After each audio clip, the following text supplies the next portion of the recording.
cable. As long as we go through the United States, they can legally collect. Now, if they want to collect the traffic from that cable, they have to break the laws. So at least something. It's not going to stop them, but at least they have to break the laws. We got this letter in the mail at the end of October. This was sent to us by a Dutch organization called Bits of Freedom. And they sent us a very simple questionnaire where they were asking whether F-Secure, as an antivirus provider, has ever been approached by a government asking us not to detect something. Has our government, the Finnish government, or any other government ever asked us not to detect something? Basically asking us to whitelist governmental malware.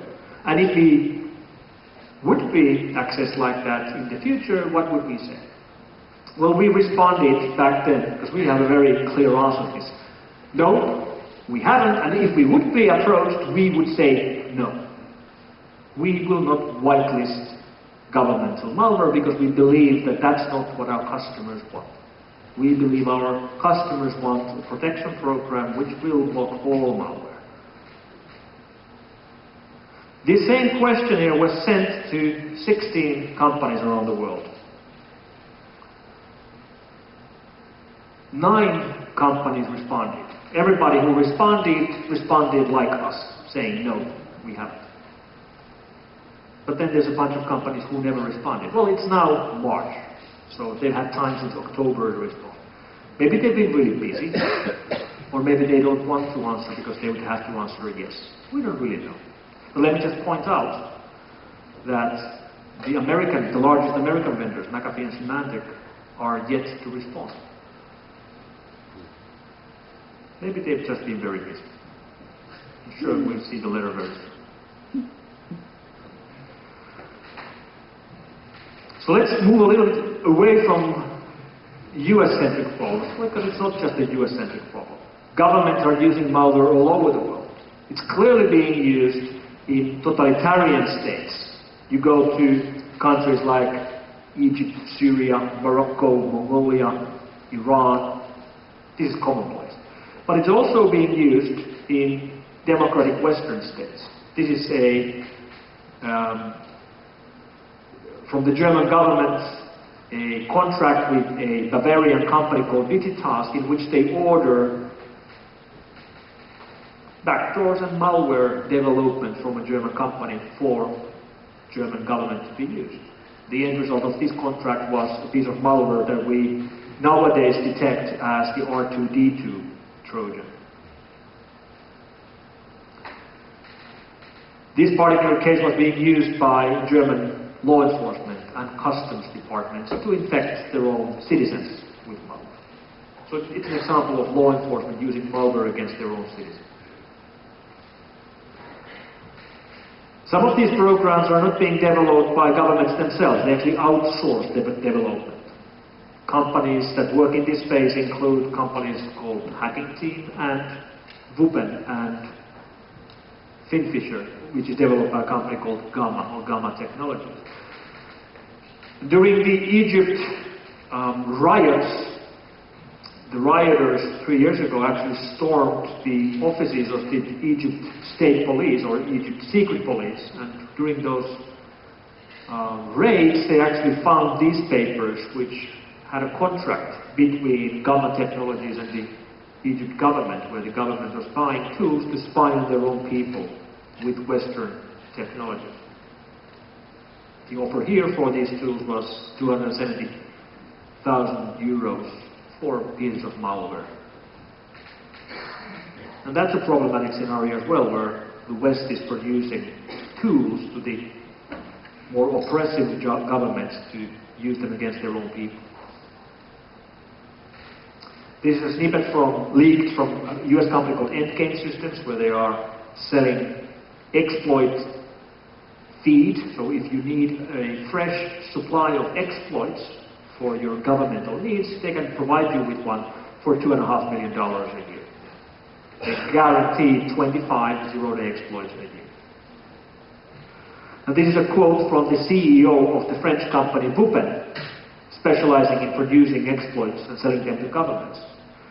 They had a brand new exploit in Google Chrome browser, an exploit which could be used against any of us, which would take our computers over just by accessing a website. They announced that they have this vulnerability, and they made it very clear that they will never tell Google. They will go to great lengths to make sure Google will never learn about how this exploit works, because if Google learns, then Google will fix it. And then they can't sell it anymore. So whatever these companies are, they are not security companies. They're not interested in securing us. They're interested in keeping us vulnerable as long as possible. Another way of looking at how governments are gaining cyber capabilities, looking at how defense contractors are recruiting, how they are hiring people to do the actual attack development for them. And you can easily see this by going to recruitment pages of the largest defense contractors on the planet. Like this screenshot I took from a recruitment ad for General Dynamics. They're looking for people with top secret clearance to work for them in Fort Meade, Maryland, which is where the NSA headquarters are. They're especially looking for people to develop exploits for Androids, Blackberries, iPhones, and iPads. That's pretty open, don't you think? Like, straight off, come work for us, the top secret clearance in Fort Meade, write exploits for iPhones. That's your job. Another one, Crystal Clear Technologies is looking for an exploitation developer to work on a highly classified government cyber program. What? This program involves the design and development of network exploitation and attack tools. That's what I would categorize as an OPSEC failure, right there. So you can learn a lot just by looking at who's hiring and what kind of skills you're hiring. Then we have the Russians. When you compare the technical level of exploit tools that we see from these different superpowers, Russians are pretty good, almost as good as the Americans. The Chinese have a little bit different attitude. They attack in huge volumes, and they really started this. The first attacks from any government we saw were from the Chinese. They produce more malware than any other government, but it isn't very good. It's fairly easy to find, much easier to find than what we see from Russians or Americans. Then there are other other countries entering the picture as well. Last year we learned that India is involved in writing malware, and then we learned that Pakistan is also involved in writing malware. So it's sort of like the old nuclear superpowers who are in play. But it goes deeper than that. One thing that we have learned from the Snowden leaks is the cooperation, especially malware cooperation, between the Swedish government, the FRA, and NSA. This snippet from a visit in last April, 11 months ago, from the FRA leaders to Fort Meade, Maryland to visit Keith Alexander, director of the NSA, mentions that NSA and the FRA analysts have an ongoing exchange discussing malware topics. And then another leak from a month ago speaks about the trilat quantum cooperation between NSA, GCHQ, and FRA. So the intelligence agencies of the United States, United Kingdom, and Sweden are working together to deploy quantum attacks. And this is cleared and approved by the director of the NSA, that's Keith Alexander, who was just replaced 2 weeks ago with the new leader. And quantum is drive-by exploits. It's when you access a website and you get a fake return package back to your computer from a fake server with an exploit inside of it. So goddamn Sweden is writing viruses. Like, who would have believed this 10 years ago? But that's where we are. Then we know that countries like Iran have a pretty good capability. This is the certificate provider, or CA, that they hacked in the Netherlands 3 years ago. And they hacked it so that they could produce rogue and fake certificates for websites like Google, which they could then use against their own people in Iran. So when people inside Iran would go and read Gmail mails from gmail.com, they could actually go through a fake proxy inside Iran, but they would never detect it because that fake proxy had a valid Google certificate, which was generated by hacking a valid certificate also in the Netherlands.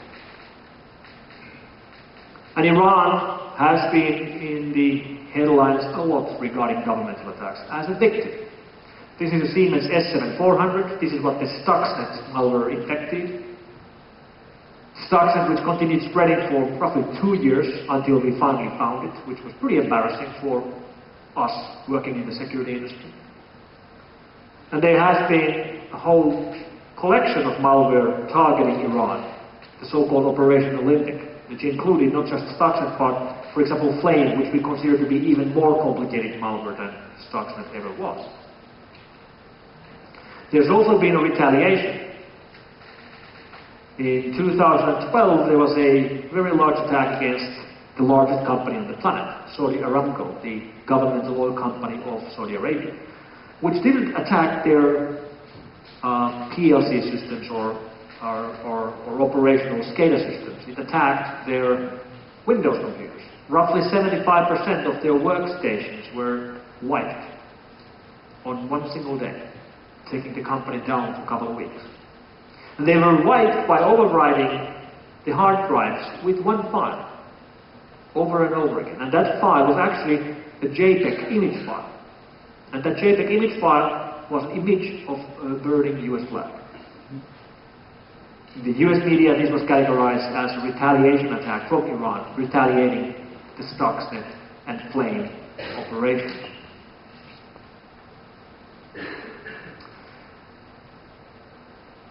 So these are the most complicated attacks that we've seen.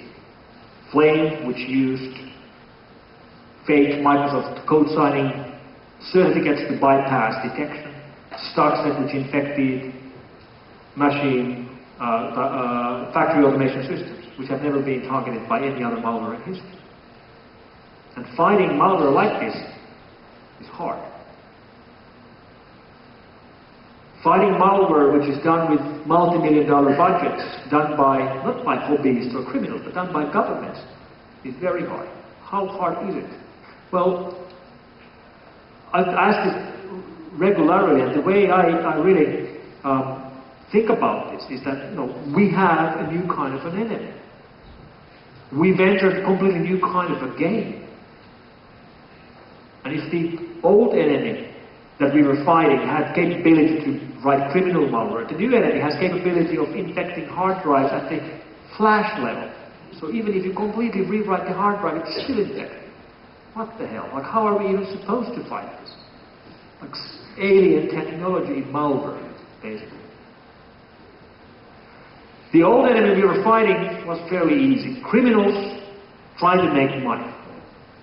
The banking Trojans and ransom Trojans and keyloggers in the online world are the equivalent of a robber on the street. And we can fight this guy. We can fight the criminals. That's what we know best. But Flame and Stuxnet and Quantum and Ired Monkey don't look like this guy. They look like this guy. And if James Bond wants to kill you, he will kill you. It's very hard to defend against James Bond. And defending against James Bond is sort of like defending against governmental malware writers who have multi-million-dollar budgets, who have the latest and greatest technology, who have unending supply of 0 days, who have the best possible knowledge. It's not impossible, it's just very hard. And it also means that fighting guys like these makes us, security companies, targets. I actually went back to read the Geneva Convention from 1949. And I read how they define what is a legitimate military target. And the way I read it is that during time of conflict, we would be a legitimate target. Security companies and antivirus companies would be a legitimate target for attack during time of crisis.